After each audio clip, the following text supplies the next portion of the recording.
City ರವಿಯವರ ಪ್ರತಿಕ್ರಿಯೆ ಇದು. ಸಂವಿಧಾನದ ಆರ್ಟಿಕಲ್ 175 ಮತ್ತು 176ರ ಪ್ರಕಾರ ರಾಜ್ಯಪಾಲರ ಭಾಷಣಕ್ಕೆ ಅಡ್ಡಿಪಡಿಸುವಂತಿಲ್ಲ.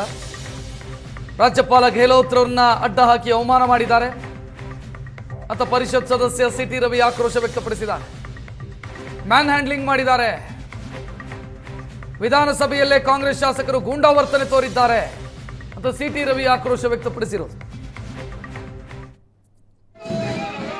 ಸಂವಿಧಾನದ ಪ್ರತಿನಿಧಿ ರಾಜ್ಯಪಾಲರನ್ನ ದುರುಪಯೋಗ ಪಡಿಸ್ಕೊಳ್ಳೋಕ್ಕೆ ಅವಕಾಶ ಕೊಡದೇ ಇರೋದಂಥ ಒಳ್ಳೆಯ ನಿಲುವನ್ನೇ ತೆಗೆದುಕೊಂಡಿದ್ದಾರೆ.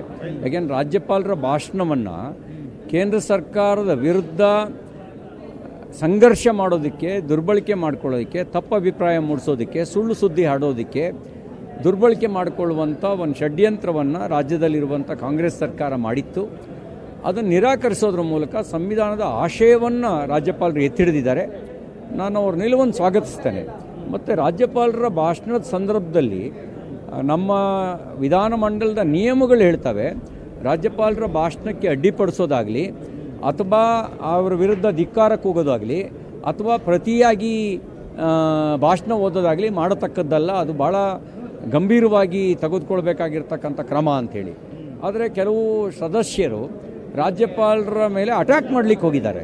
ಹಾಗಾಗಿ ವಿಧಾನಸಭೆಯ ಅಧ್ಯಕ್ಷರು, ವಿಧಾನ ಪರಿಷತ್ತಿನ ಸಭಾಪತಿಗಳು, ಯಾವ ಸದಸ್ಯರು ಆ ರೀತಿ ರಾಜ್ಯಪಾಲರನ್ನು ಅಡ್ಡ ಹಾಕುವಂಥ, ಅಟ್ಯಾಕ್ ಮಾಡುವಂಥ ಕೆಲಸವನ್ನು ಮಾಡಿದಾರೋ ಅವರ ಮೇಲೆ ಕ್ರಮ ತಗೊಳ್ಬೇಕು ಅಂತ ನಾನು ಆಗ್ರಹಿಸ್ತೇನೆ. ಅವ್ರನ್ನ ಸಸ್ಪೆಂಡಲ್ಲಿಟ್ಟು ಕ್ರಮ ತಗೊಳ್ಬೇಕು ಅಂತ ಒತ್ತಾಯಿಸ್ತೇನೆ. ಈ ರೀತಿ ಅಡ್ಡ ಹಾಕಿದ್ದೆಲ್ಲ ಹಿನ್ನೆಲೆ ಆಗಿತ್ತಾ?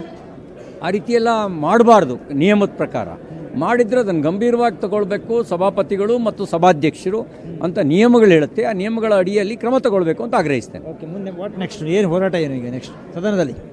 ನಾವು ಸದನದಲ್ಲಿ 2.5 ವರ್ಷಗಳ ಸರ್ಕಾರದ ಕಾರ್ಯಗಳ ಅವಲೋಕನ ಮಾಡಿದ್ದೇವೆ. ಆ ವೈಫಲ್ಯಗಳ ಸರಮಾಲಿಯೇ ಇದೆ. ಆ ವೈಫಲ್ಯಗಳನ್ನು ಬಿಚ್ಚಿಡುವ ಕೆಲಸ ಮಾಡ್ತೇವೆ. ಈಗ ನರೇಗಾ ವಿಷಯಕ್ಕೆ ಸಂಬಂಧಪಟ್ಟಂತೆ 11 ಅಂಶಗಳನ್ನು ಪ್ರಮುಖವಾಗಿ ಸೇರಿಸಿದ್ದಾರೆ. ಅದರಿಂದ ಏನು ನಿಯಮಗಳ ಬದಲಾವಣೆ ಮಾಡಿದ್ದು, ರಾಜ್ಯ ಸರ್ಕಾರಕ್ಕೆ ಹೊರೆಯಾಗಿರುವಂಥದ್ದು, ಗಾಂಧಿ ಹೆಸರನ್ನು ಬದಲಾವಣೆ ಮಾಡಿದ್ದು. ಅವರ ಆರಂಭದಲ್ಲೇ ಕಾನೂನು ಸುವ್ಯವಸ್ಥೆಗೆ ಪೊಲೀಸ್ ಇಲಾಖೆ ಮಾದರಿಯಾಗಿದೆ ಅಂತ ಹೇಳಿದ್ದಾರೆ. ಯಾವುದು ಮಾದರಿ?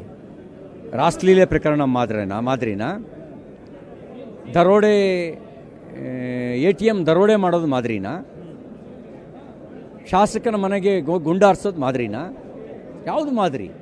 ಯಾವುದನ್ನು? ನಮ್ಮ ಜೊತೆ ಮುಖ್ಯ ಸಚೇತಕರು ಸಲೀಂ ಅವರು ಇದ್ದಾರೆ. ನಾನು ಅವ್ರನ್ನೇ ಮಾತನಾಡಿಸ್ತಾ ಹೋಗ್ತೀನಿ. ಸರ್, ಇವತ್ತು ರಾಜ್ಯಪಾಲರು ನೀವು ಕೊಟ್ಟಂತಹ ಪ್ರತಿಯನ್ನ ಓದಲಿಲ್ಲ, 2 ಲೈನನ್ನು ಮಾತ್ರ ಓದಿ ಹೋದ್ರು.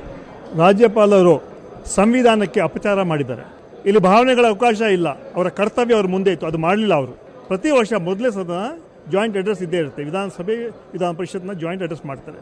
ಆಮೇಲೆ ನಮ್ಮ ಒಂದು ವಿಷನ್ ಡಾಕ್ಯುಮೆಂಟ್, ಸರ್ಕಾರದ ವಿಷನ್ ಡಾಕ್ಯುಮೆಂಟ್, ಅದನ್ನು ಕ್ಯಾಬಿನೆಟ್ ತಯಾರು ಮಾಡುತ್ತೆ. ಅದನ್ನು ಓದೋದು ಅವರ ಕರ್ತವ್ಯ. ಆ ಕರ್ತವ್ಯ ಬಿಟ್ಟು ಇವರೆಲ್ಲ ಮಾಡಿದ್ದಾರೆ.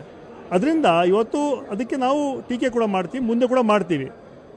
ರಾಜ್ಯಪಾಲ ಅವರು ಕೇಂದ್ರ ಸರ್ಕಾರದ ಕಪಿಮುಷ್ಟಿಯಲ್ಲಿ ಅವರ ಕೈಗೊಂಬೆಯಾಗಿ ಇವತ್ತು ಕೆಲಸ ಮಾಡ್ತಾ ಇದ್ದಾರೆ. ಸರ್, ರಾಜ್ಯಪಾಲರ ಕೈಯಲ್ಲಿ, ಅವರ ಬಾಯಲ್ಲಿ ಕೇಂದ್ರ ಸರ್ಕಾರವನ್ನ ಬಯಸೋದಕ್ಕೆ ರಾಜ್ಯ ಸರ್ಕಾರ ಮುಂದಾಯಿತು ಅನ್ನುವಂಥ ಆರೋಪ ಕೂಡ ಇದೆ.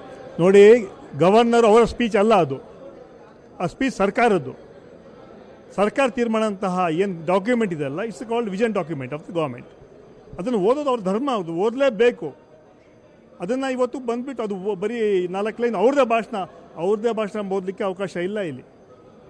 ಅದರಿಂದ as a governor he has to discharge duties. He has totally failed in that case.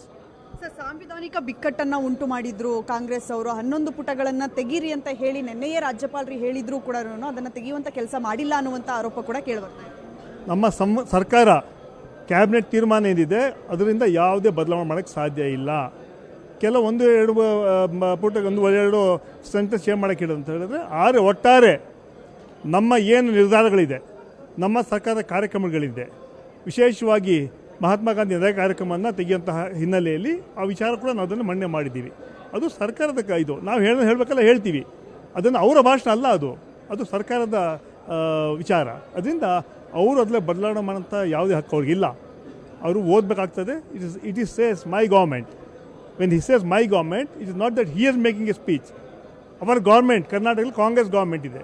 Congress government ಏನು ತೀರ್ಮಾನ ತಗೊಳುತ್ತೆ, ಯಾವ ಸ್ಪೀಚ್ ರೆಡಿ ಮಾಡುತ್ತೆ, ಅದನ್ನು ಓದುವಂಥ ಕೆಲಸ ಅವರು ಸನ್ಮಾನ್ಯ ಗೌರ್ನರ್ ಮಾಡಬೇಕು. ಸರ್, ಇವತ್ತೇನಾದರೂ ರಾಜ್ಯಪಾಲರನ್ನ ಮುಜುಗರಕ್ಕೆ ಈಡು ಮಾಡುವಂಥ ಕೆಲಸ ಆಯ್ತಾ ಅಥವಾ ಸರ್ಕಾರಕ್ಕೆ ಹಿನ್ನಡೆ ಆಯ್ತಾ? ಯಾವ ಹಿನ್ನಡೆ ಇಲ್ಲ. ಹಿನ್ನಡೆ ಗವರ್ನರ್ಗೆ ಆಯಿತು. ತಮಿಳುನಾಡು ಏನಾಯಿತು, ಕೇರಳ ಏನಾಯಿತು, ಈಗ ಚರ್ಚೆಗಳಾಗಬೇಕು. ಗವರ್ನರ್ನ ಯಾವ ರೀತಿಯಲ್ಲಿ ಕೇಂದ್ರ ಸರ್ಕಾರ ಅದನ್ನ ಬಳಸ್ಕೊಳ್ತಾ ಇದ್ದಾರೆ. ಯಾಕಂದರೆ what is the role of the governor? Governor ಕೈಯಿಂದ ರಾಜಕಾರಣ ಮಾಡಕ್ಕೆ ಕೊಟ್ರಲ್ಲ, ಅದು ನಾವು ಸಹಿಸಕ್ಕೆ ಆಗೋಲ್ಲ. ಯಾಕಂತ ಹೇಳಿದ್ರೆ ನಾವು ಬೇರೆ ಎಲೆಕ್ಟೆಡ್ ಗೌರ್ಮೆಂಟ್, ಜನ 140 MLಗಳ ಗೆಲ್ಲಿಸಿ ನಮಗೆ ಅಧಿಕಾರ ಕೊಟ್ಟಿದ್ದಾರೆ. ಇದು ನಮ್ಮ ಬದ್ಧತೆ, ನಮ್ಮ ಕಾರ್ಯಕ್ರಮ, ನಾವೇನು ಮಾಡಬೇಕು ಅದನ್ನು ಮಾಡ್ತೀವಿ. ಆದರೆ ಅದನ್ನು ಬಿಟ್ಟು ರಾಜ್ಯಪಾಲರು ರಾಜಕಾರಣ ಮಾಡೋಕ್ಕೆ ಹೊಡಬಾರ್ದು. ಅದಕ್ಕೆ ನಮ್ಮ ತೀವ್ರ ವಿರೋಧ ಇದೆ. ಸರ್ಕಾರದ ಮುಂದಿನ ನಡೆ ಏನು ಸರ್? ಕಾನೂನಾತ್ಮಕ ಹೋರಾಟ ಇರುತ್ತಾ ಹೇಗೆ? ಈಗ ನೋಡ್ತೀವಿ, ನಾವು ಚರ್ಚೆ ಮಾಡ್ತೀವಿ. ಆದರೆ ಬಹುಶಃ ಕಾನೂನುವಾಗಿ ಹೋರಾಟ ಮಾಡೋ ಸಾಧ್ಯತೆ ಇದೆ. ಅಂತಿಮವಾಗಿ CM ಚರ್ಚೆ ಮಾಡಿಬಿಟ್ಟು ಲೀಗಲ್ ಎಕ್ಸ್ಪರ್ಟ್ ಚರ್ಚೆ ಮಾಡಿ ಇಂಥ ಘಟನೆಗಳು ಆಗಬಾರ್ದು ಮುಂದಿನ ದಿನಗಳಲ್ಲಿ ಅಂತ ಹಿನ್ನೆಲೆಯಲ್ಲಿ ನಾವು ಕೆಲಸ ಮಾಡ್ತೀವಿ. Thank you. ಇವಿಷ್ಟು ಸಲೀಂ ಅವರ ಮಾತುಗಳು. ಕ್ಯಾಮ್ರಾ ಪರ್ಸನ್ ಸತೀಶ್ ಜೊತೆ ವಿದ್ಯಾಶ್ರೀ, ಏಷ್ಯಾನೆಟ್ ಸುವರ್ಣ ನ್ಯೂಸ್, ಬೆಂಗಳೂರು.